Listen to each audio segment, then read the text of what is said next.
नमोदय मेरे प्यारे साथियों, मैं बीके सिंह आप सभी का आपका अपने यूट्यूब चैनल बीटीपी एजुकेशन में स्वागत करता हूं। मेरे प्यारे साथियों, आज हम लोग कक्षा 10वीं का अध्याय नंबर 3 शुरू कर रहे हैं। आपका जो अध्याय का नाम है दो चर वाले रैखिक समीकरण युग्म। इसको अंग्रेजी में बोल रहे हैं pair of linear equations in two variables. यानी इसमें हम लोग जो पढ़ेंगे दो समीकरण वाले को हम लोग सीखेंगे। दो समीकरण दिया हुआ रहेगा रैखिक में, उसको हम लोग हल करेंगे। तो इसमें कुछ बात है जो सीखना जरूरी है। पहले कुछ बात को हम लोग समझते हैं, तभी हम लोग हिसाब पर आएंगे। तो देखिए, चर राशि आपको सबसे पहले समझना होगा। देखिए, दो चर की बात है। चर किसको कहता है पहले आप समझिए, तब ना आगे हम लोग बढ़ेंगे। तो चर यहाँ समझते हैं, चर को अंग्रेजी में वेरिएबल बोला जाता है। वैसी राशि जिसका मान स्थिर नहीं होता है उसे चर राशि कहते हैं। चर हमेशा बदलते रहता है।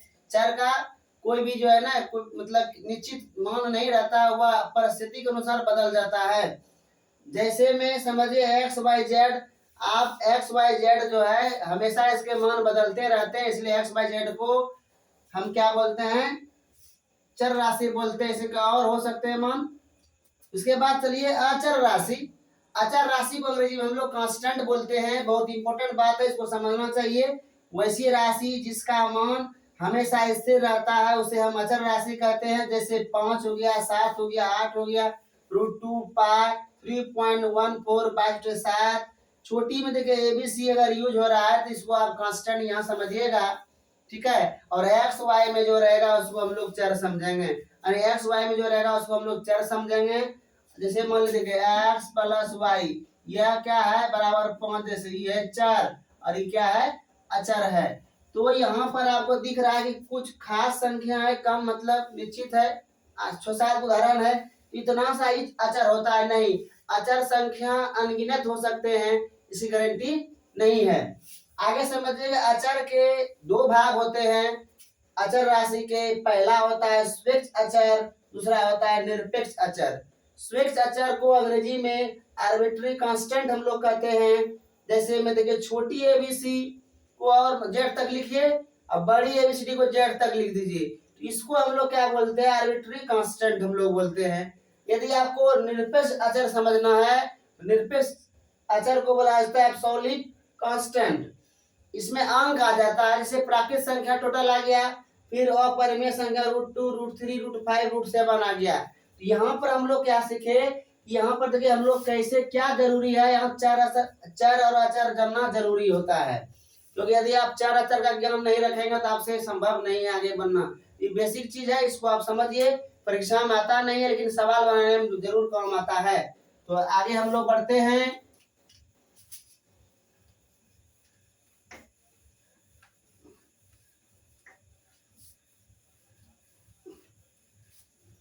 समझिएगा बात को। जैसे मान लिया ax + b बराबर 0 है, जहां लिखेंगे a का मान 0 नहीं।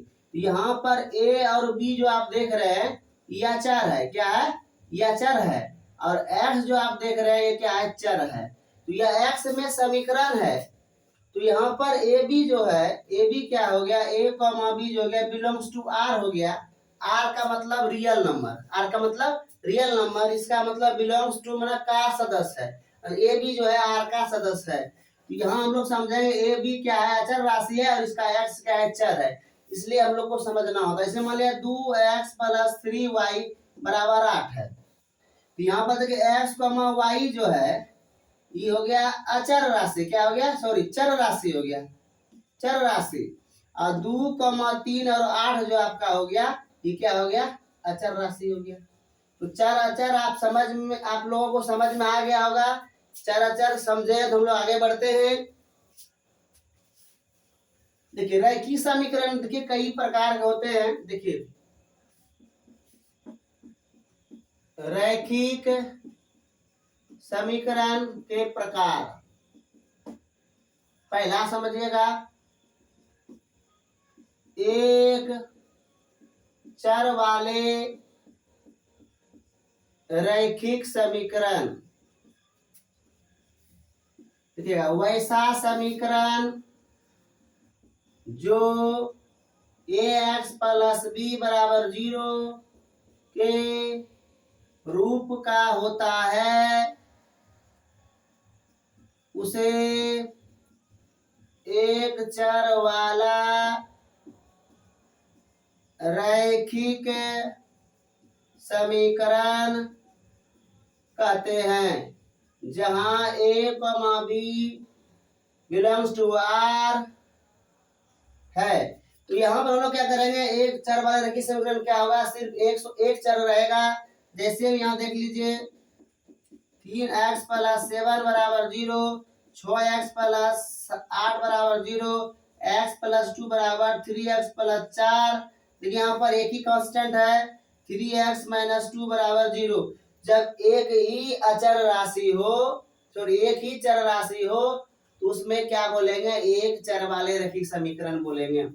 तो मान लिया देखिए यहाँ पर जैसे इसका बोलेगा हल निकल ax + b बराबर 0 का हल ज्ञात करें। तो यहाँ पर क्या करेंगे, सॉल्यूशन हम लोग लिखेंगे, दिया गया है ax + b बराबर 0।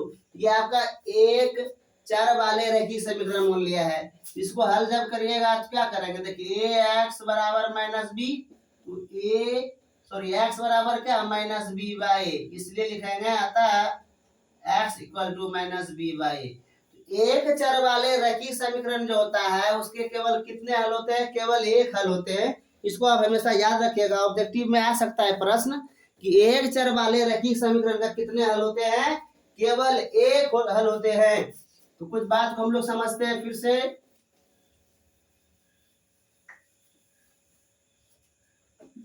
एक चर वाले रैखिक समीकरण के कितने हल होते हैं, तो आंसर आएगा केवल एक, केवल एक।